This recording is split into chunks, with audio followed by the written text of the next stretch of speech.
Welcome all. Welcome to the subject we will discuss in this lecture series is network theory. Basically, it is a branch of a part or discipline under electrical science.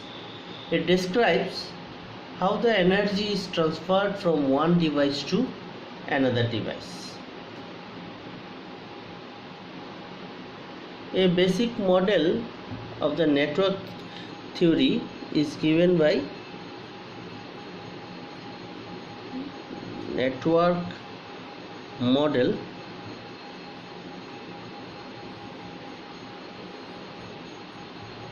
is having some input and it is having some output. The input is normally termed as stimulus or excitation.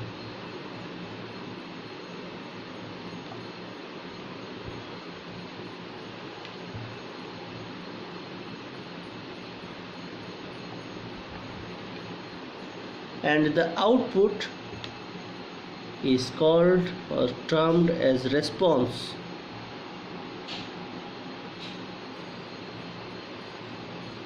Just as in every branch of science and engineering, where the behavior of the complex physical device is studied by the construction or constructing its mathematical model. Okay, in network theory also, as idealized models for the device is constructed and its behavior is analyzed.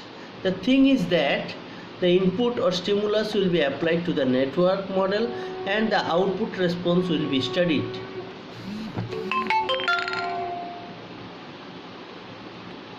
One second.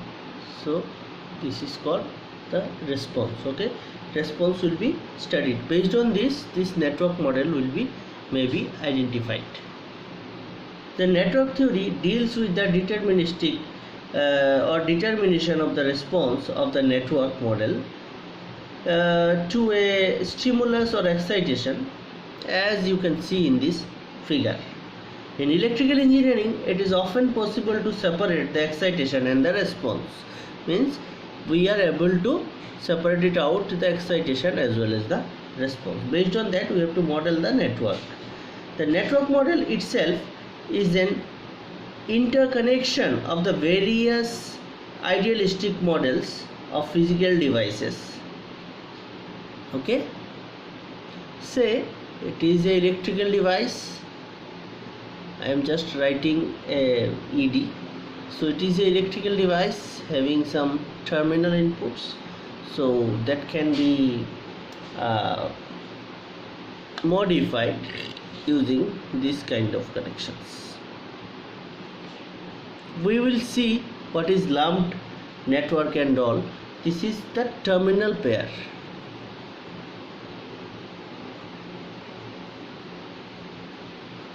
These two are terminal pairs, and this is a lumped element.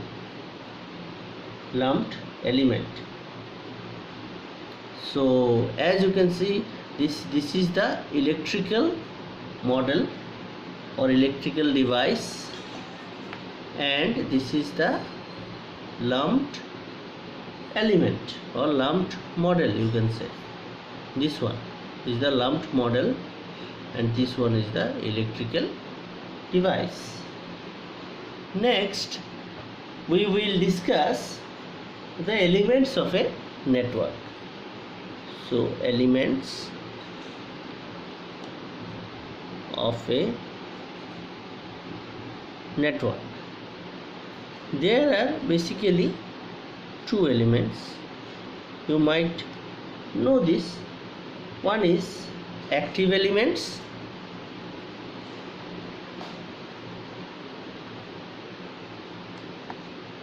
and the second is passive elements. Active elements and passive elements. So in active elements, the elements will be termed as active if it is a voltage sources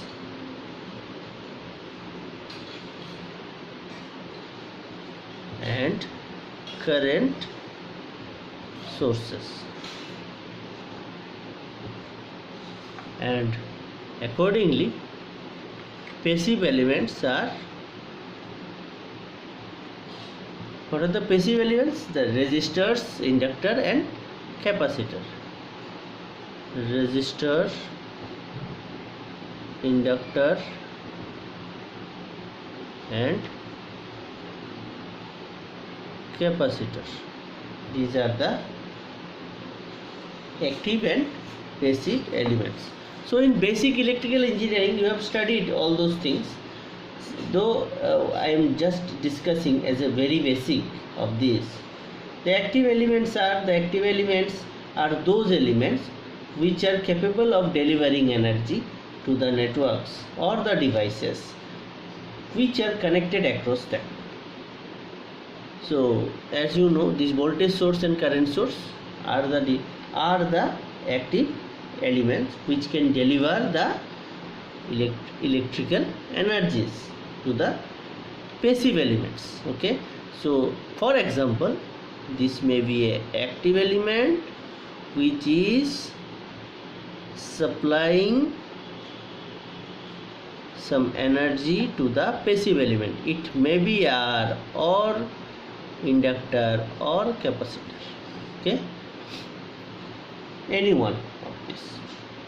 Yes, of course, if it is an inductor, there will be a connection between R plus L and R plus C. Those type of connections may be there. So this part will be treated as active and this part will be treated as passive.